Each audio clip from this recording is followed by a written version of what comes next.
March is Women's History Month, and one place women are underrepresented is in STEM careers, STEM being science, technology, engineering, and math. Hi, I'm Veronica Gail, reporting for WSU News, and I sat down with Dr. Smith to discuss her research on college women in STEM and how being a woman affects them in that career path. So, as we know, you tend to study college students, specifically females in STEM. But before we get into that, what are some differences you've noticed between male and female college students in general? So right now, in college, the majority of students are women, which is very different from how higher education started, where women were not even allowed to attend. So we've gone quite a long ways in terms of progress for women in higher education. So although women are the majority of students today, they're still pretty underrepresented in some of the fields that are the highest paying, have some of the best job prospects, and there's a number of reasons for that. And so while there's a lot of similarities and differences between students' experiences, it also depends a lot on the disciplines that students study, the sort of the spaces that they're involved in, and other identities that they might hold that influence their experience. So, what have you noticed is different specifically in women in STEM compared to males in STEM? This can also vary based on institutional setting, but in general, women in computer science and women in engineering tend to find themselves underrepresented within these academic settings and within these professional settings. So there are fewer women professors, for instance, who hold these identities. And then within the context of classes, oftentimes women find themselves underrepresented. And so coming into, as one woman that I recently talked to said, a sea of male faces within the classroom can feel a little bit intimidating and make people to question their sense of belonging. And so when women feel like they don't hold the identities that are well represented in those spaces, they can feel isolated or like they don't belong. And there's also some gender differences in the way that they might be treated among their classmates or by their faculty that make them wonder whether or not this is really the best fit for them. So why would you say women are so underrepresented? I think there's a lot that goes into it, but one of the most important is just the types of experiences that girls and women are exposed to and the way that they learn about STEM. So within recent years, I think we've made a lot of progress in terms of putting programs in place to expose girls to science and technology fields and to help them to see how these fields might align with their interests in a way that we haven't really done so in the past. But the way in which we socialize people to careers starts early, and it is gendered. And so we know that boys have more exposure to technology, things like video games at an early age than girls do.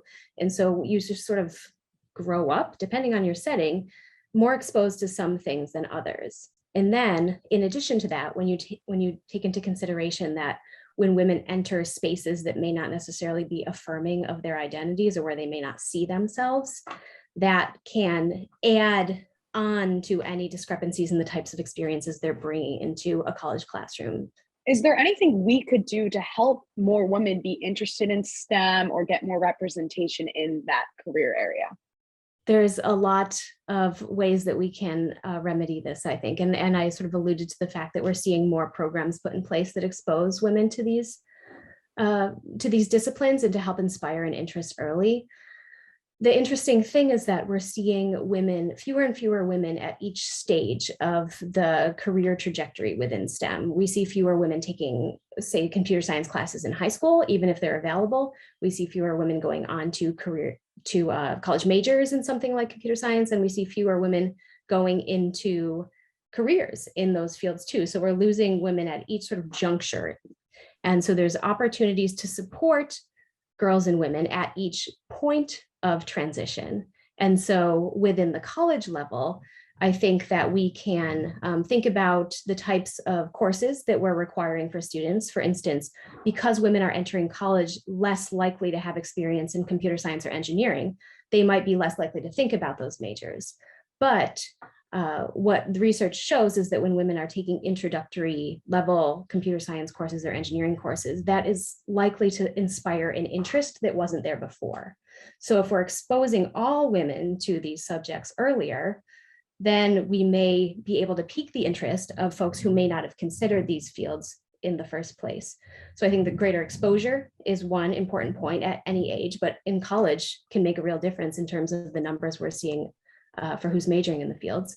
but then also creating cultures that are supportive of them. So organizations for women in STEM that are supported by the university, spaces where women can connect with others who share their identities. And sometimes it's gender identity and sometimes it's other identities too. So if you are a Black or Latina woman, for instance, in STEM, you may find yourself even more underrepresented within the field and look for communities that share one or more of your identities. So really just creating spaces for women to feel like they have community and sort of avoid that issue of belonging in isolation, and also work on the existing structures that we have to make sure that women aren't experiencing bias or sort of sexism within the academic and workplace settings that they're getting exposed to. Do you think it's harder for women to get those internships because they don't have that representation? I think we have seen a lot of companies start to put initiatives in place where they are specifically trying to diversify their workplace and trying to put themselves in spaces where women are more likely to be.